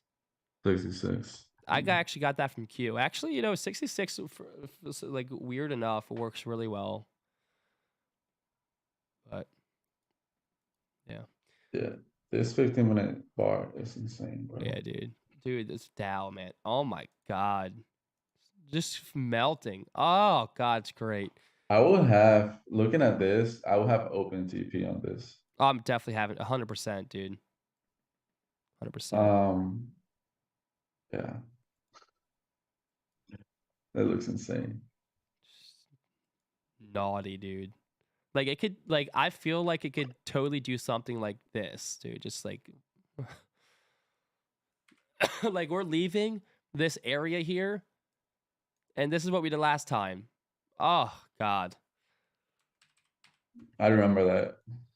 that was Thursday.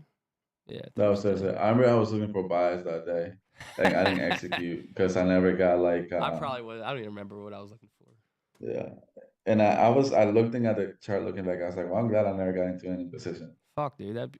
Oh God, that would just I would have ripped me a new gotten one, dude. fucked. Yeah. Yeah, dude. That just Damn, bro, this shit looks crazy. 2 minutes left for the 15-minute close, dude. This Dow, golly, gosh, holy. Oh man.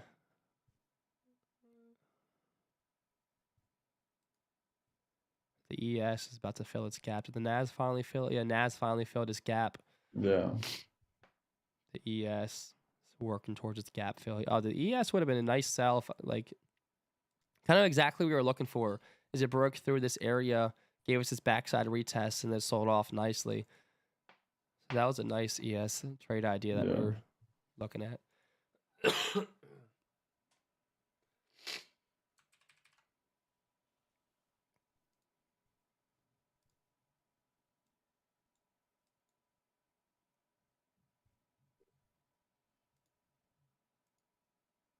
God, dude, the Dow just won't stop. Look at the 5-minute. Oh my God. Yeah. I'm so glad I fucking entered another position. Oh my God. I'm in 40 lots sitting on for the Dow. I'll look for 60 lots if I get a retest of this 3,300. Dude, this thing's just melting. I don't even know if I'll get that retest. Yeah, I don't know. Because I was thinking about when it was closing around below VWAP, I was like, if we get a retest of VWAP, I'll definitely enter. But I don't see us going back there anytime Oh, soon. shit, dude. Yeah. Yeah.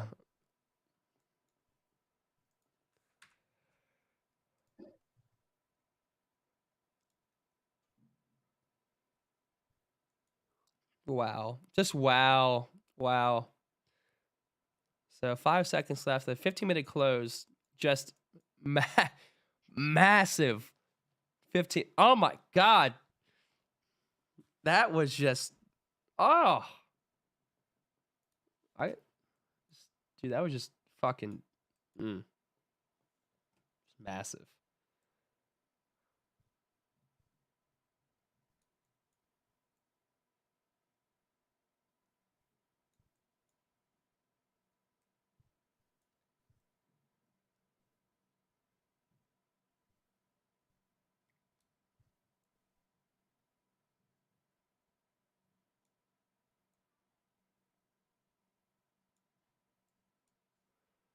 Wow. It's just going to just melt. It's just melting. All right, let's see. Gold. Let's see. We don't want to add on gold. Let's take a look at gold.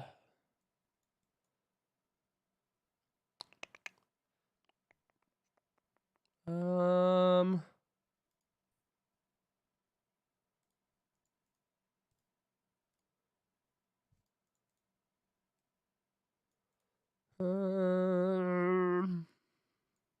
I was thinking once we run the highs of the previous two candles, yeah, I'll put in position out. yeah, it's a good idea. Something like that. Yeah. That's probably what I'll look for as well.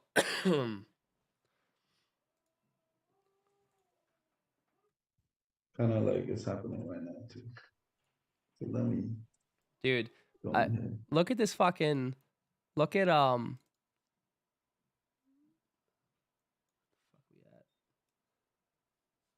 really. Look at this after I sold here on the second one. This thing just straight melted. Hold up. Yeah. Bam. Oh, so how much do one lot of that cost? One lot, how much does it cost? Like what's the commission? Or like how much money are you making per lot? I think is what he's asking. That varies Yeah. depending on, yeah, so he's So asking like how if you're much can you referring to make off my of one lot? if you're referring to my 20 lots, so I'll let me show you real quick. All right. So for example, if for one of my 20 lots, if I were to drag it down, I mean you can see right now I'm up 2,000 in both my 20 lots. So I mean I could potentially make like 10,000 on this trade altogether, like 5,000. I'll probably shoot for like 5,000 in each position. So I'll probably shoot to make like 10,000 in total in the Dow short. But what I was risking only like 1%. So that's why I scale in. It's a whole. I could go on a long session right now about how to scale in, how to correctly manage risk and stuff. Because although I was only risking 1% on this, so like $3,000 total on this entire trade idea. But at this point, I'll probably move it to around break even, so I'm not really risking much. Um, but again, it's going to vary for like every broker and every every asset class. But for at least for this position here, I mean, I'm up 2,000 in each, and then gold, like I'm in like 5 lots for gold, and I'm up like 700 in each 5 lot. So it just varies. But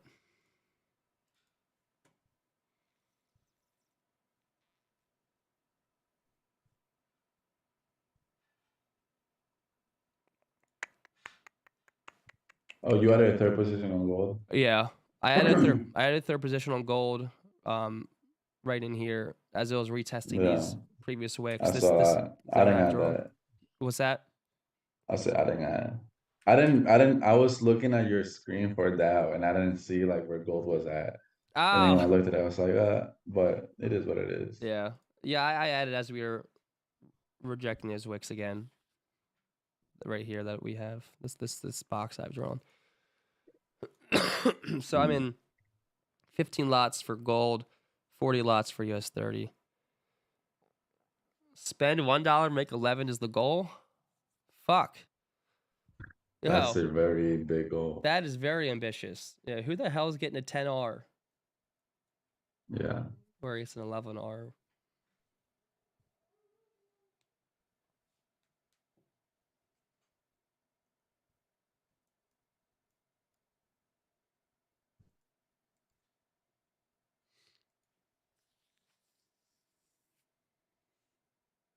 I would love to see the next two 5-minute candles on gold close, beat down close candles, Yes, that would be nice. just so that we can have a nicely hourly. Oh yeah, 100%. I agree. That'd be really nice.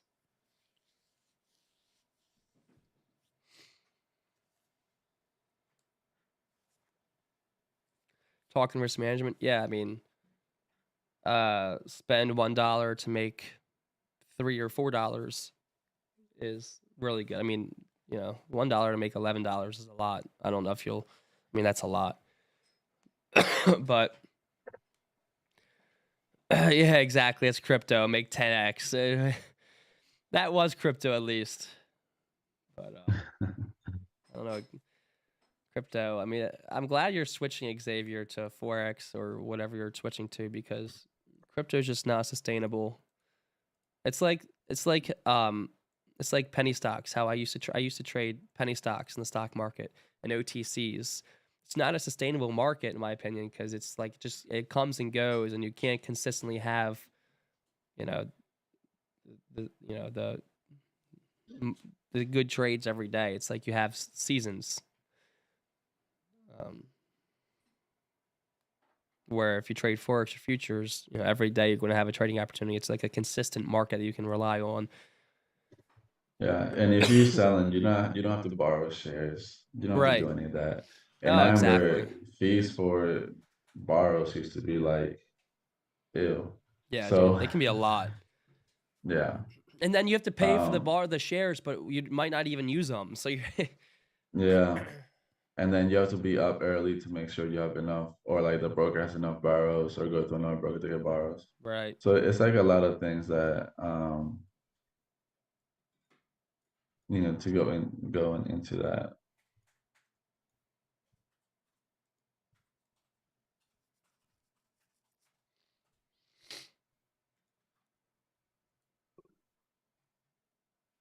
And that talking risk management, $1 to make 11.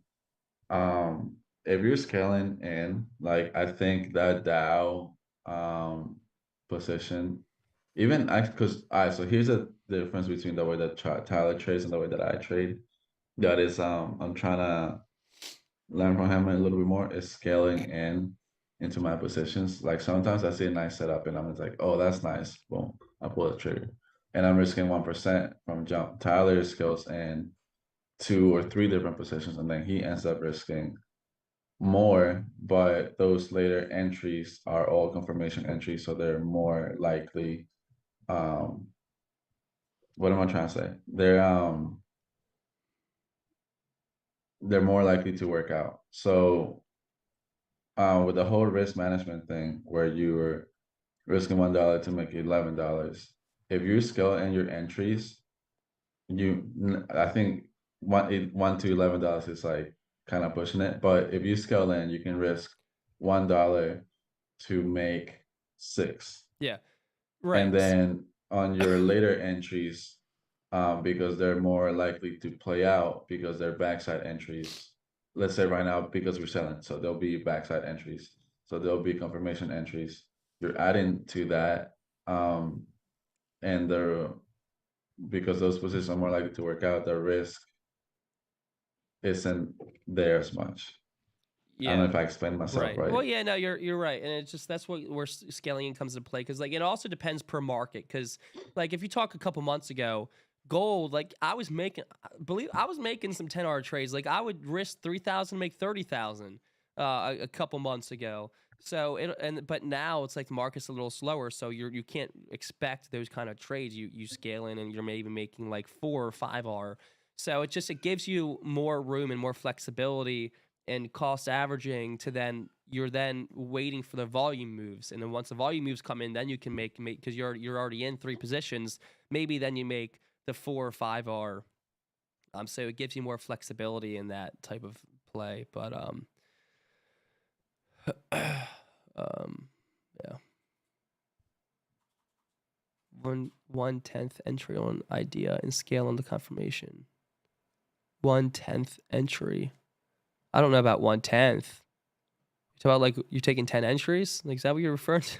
No, I think he's saying like 1/10, like instead of going 1%, you're going like 1/10. Yeah, so basically you're taking 10 entries Oh, to get a to get a full full risk. position. I get what you're saying. I get what you're saying. If that's what you're referring to, that's a little much, in my opinion. I mean, I'd say maybe look for like max 4. I mean, the way I do is I max 4, like, because I'm not. I'm trading around volume time, right? So it's it's not like I'm waiting hours for this move to play out. Like I'm when I'm trading during volume time, I look for an area to take the entry, and then I start scaling in that area as we start seeing different confirmations. And then as the volume comes in, I get that big move. So it's not like you have time to get in that. No, I don't know what you're referring to because I know you said not 10 entries, but but bear with me here. You know, you don't have time to get in that many entries because you're trading Yeah. in the volume time. You can get 2, 3 entries. Yeah, that's Um, what I usually look around and two I to think three. I think sometimes even 3 entries might be like a little bit of a reach. Right. Um,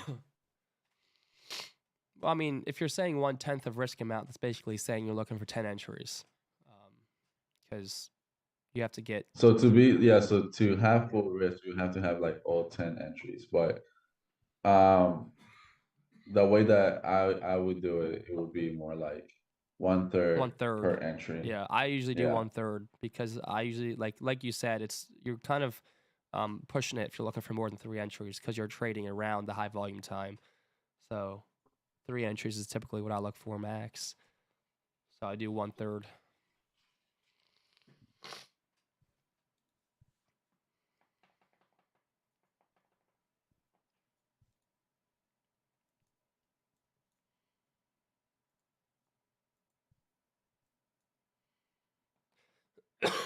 I really like this gold setup. I think that we could Yeah. I think get a nice continuation down. 10K, I would 1K initials, confirmation 4 to 5K, then do a second entry the rest. I don't know if I like that, but you can do whatever works for you. Yeah, I get what you're saying. Um, but also, so here's the thing with that, okay? You're risking 1K on that initial entry. Sometimes you're not gonna have a confirmation entry, and price could definitely just sell off, or if you're Right. buying, it could just go to the moon. So if you're risking 1K and price, doesn't give you that confirmation entry, um, you're not gonna FOMO it and buy while price is dipping. So even if you hit TP, um, that P&L amount is not going to be a lot, let's say, relative to that account size. So you will need to up that initial entry so that if price doesn't give you a confirmation entry, it'll still be an enough amount size. I Yeah. don't know. On that note, because it's a very good path that we're talking about here. So it's I don't think that you can have a consistent risk management system if you're doing it that way. And here's why. Kind of what Pablo was saying is if you're taking your initial entries on 1K, right? And then let's say you win, you're winning a fraction of what, a very small amount. But if you're then taking, okay, let's say you're doing 1K, then the next one you're doing 4K, then you lose, you're losing way more than what you won on the first one because you only were in, 1K. So for me, I think it makes more sense to do a consistent, let's say 3K, 3K, 3K, or whatever you're trying to do, because then you can be more consistent in the variables as far as the P&L and the R multiples, because then it's too inconsistent if you're doing 1K, 4K, and then 4K or something. Um, it's just I just don't think it'll work out as well that way. Yeah, I mean, and Xavier, maybe that's not your trading style, So if you're waiting for a confirmation, then great, get in your full position. But I'm just saying, you have more flexibility with your stop loss, your drawdown, your risk management with the tiering system. Yeah. The hourly on gold is very nice. Oh, I dude, I like was looking that. at the 15-minute, dude. 15-minute is sexy. Yeah. Hourly is So it just really kind of it good, dude. worked out nice. I said we're gonna go back on the 30 minute and Yep. retest that same area, and then we're falling down. It's almost like we know what we're talking Yeah, about. right. Right. Uh, It's almost like we know how to trade over here. yeah, that's crazy. Oh my god, dude! It's just this is It's beautiful today. Yeah, it's nice. Oh, gold. Oh my God. Yeah. So I only have a personal IG. I don't have, but you can kind of see it. Like we're streaming, we know what we're doing, but we don't have that much of a big following. So my IG is like very, very. It's just me. So I don't have like a Forex or a trading Instagram, which I'm thinking about making though soon. But I know Tyler do. Yeah, I mean, look, I'm not nearly as active as I'd like to be. I want to be more active. I just kind of, I mean, yeah, look, Tyler Gabor, is my IG, or we also have Vant Trading. Vant Trading is an IG, but um, if you follow Tyler Gabor, I'm probably gonna be a lot more active on that soon. Come the new year, because our website for Vant Trading will be launching. And I just, you know, it's a good way to help people. But yeah, I mean, it's not like Pablo said. It's just kind of me doing my thing. So it's like you'll see a little bit of family, a little bit of life, a little bit of trading. You don't really see much trading in there right now because, yeah, I just kind of do my thing. The thing for me is like trading. You don't want to, and I don't remember where I got this quote from, but you want to trade to live, not live to trade. So you don't want to, you want to use trading as a way to live your life, have freedom, go do the things you want to enjoy. You don't want to live to trade, and your life is trading. You're 24/7 trading. You're doing this, that's like, so you got to have that balance, and that's why I think that you're not seeing my Instagram or my profile like kind of trade, because like I like that balance of I don't live to trade, I trade to live kind of thing, and it's and but on the flip side, I do need to be more active on the trading content because I just want to be able to help people. But yeah, Yeah, I think even just like having like more people in the stream, I feel like we do more good for it. yeah, exactly. Or we can kind of like help people live than people that go and take signals and go through different things. Like, I mean, you can come in for the rest of the week and we there might be a trade that we don't trade, a day that we don't trade because there might be nothing there, and we'll be very transparent about it. Like, hey, there's nothing today, so Right, there's no reason for us to put in a position. Or today looks choppy. I don't know if I like the position, and then maybe we take an L. Or a day like today when everything just kind of it's like a layup. And since we got on, like the one of the very first things Tyler said was like, I'm looking for sales on Dow, I'm looking for sales on gold, and he got on sales on both. I got a little bit of Dow, and then I got my full position on gold. So throughout the entire day, we just been like very upfront, very forward of what we're looking at, what we think, even looking at candles, like we think this candle should close this way because of XYZ, or right, we're looking for a retracement because of XYZ. And if we get this retracement, I'll enter on this. And everything that we say and we're actively doing as is happening. So it's not like, and I feel like you can ask questions, do whatever. It's very very educational, and then you see that we're doing what we're preaching. And I feel like that's not something that you can get a lot. And it doesn't matter whether it's Forex or stocks or whatever. If you're anything into like the stock world, which I used to be really into the stock world, mm-hmm. you see that a lot of these people will be like uh, picking companies that they could very much manipulate the flow of a company, and now they're all got like arrested. And Yeah, right, and it's like, and this was like when like 2021, and now it's like we're not trying to manipulate anything. It's just like this is what the market is given, and this is what we're looking. right. There we go. There's that nice push. We Nice, had to get through nice view pushing op, gold. but Yeah, yeah, look, we're very transparent. We're just here to help. So it's if you watch the streams every day, ask the questions because Xavier. I mean, you've been asking some fantastic questions. Um, so I mean, if you're on here every day and soaking up the information, I mean, that's all you need. You don't need anything else. Just putting the time in, yeah. putting the effort in. And like not everything that you ask, like we might not agree on, and we'll tell you what. Yeah. And it's like, you know, it's like just having a conversation. Right.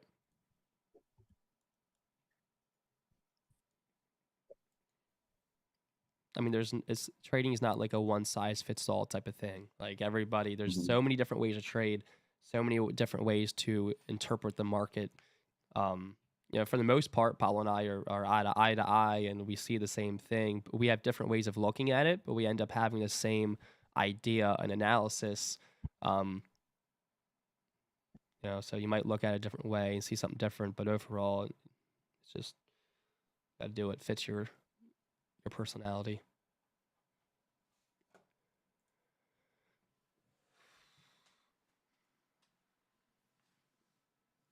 But I'm done trading for the day. I'm just sitting in my gold shorts, sitting in my Dow shorts. So I'm just gonna kind of let them just do their Mhm. thing, and that's it. Like I don't, there's no reason for me to trade anymore because they're floating up pretty nicely here, in profit. So at this point, I'll probably start managing a little bit. I wouldn't want to see the Dow fully retrace back through this previous high here. So more or less right around where my break even is. So I'll probably trail my stops now up here. That would be just too heavy of a retracement for me to be comfortable with. So I'll probably trail my stops there for gold. It's pushing down nicely here. It was struggling around view up, but now it seems like we're getting that push down. So again, my break even point for gold is sitting right around here. And honestly, I'll probably put my stops up around there for gold as well because I really wouldn't want to see it come back through this high. And that would just be too deep of a retracement for me. So, pretty much floating around break, or I guess not risking anything for the day and sitting around my stops at break even. I'm going to leave the take profits open for both because I think we can get a nice down day today for both. But well, I'll probably set a take profit on like where I think like a really good like down day could be, and then kind of just leave it from there and just and watch it. But we'll see. But any any last minute thoughts and stuff because I'm gonna hop off the stream and probably go to the gym or something. Any last minute thoughts, Pablo? No, just you show up every day, and that's it. Yeah, If you exactly. want to be successful, just Yeah, dude, you can't. I mean, at the end of the day, you're only hurting yourself. You can't sit there and make excuses for why you didn't get on the charts, why you didn't put the work in. If you want it, you want it. You'll put the work in and show up every day. So, hopefully, Will, Xavier, Mark, all you guys, hopefully, you guys will see you every day moving forward because it's a good way to hold yourself accountable. And trust me, you'll learn a lot of stuff from the stream. So, hopefully, we'll see you moving forward. And it's been a pleasure chatting with you guys. It really makes the stream a lot more entertaining and educational that way. So definitely show up every day with questions and be active. And look, I appreciate you guys hopping on. Um, yeah, that's it. That's it. Thanks, guys. Again, we'll be on tomorrow, 7 a.m. Stream will start. So have a good rest of your day, guys. See you.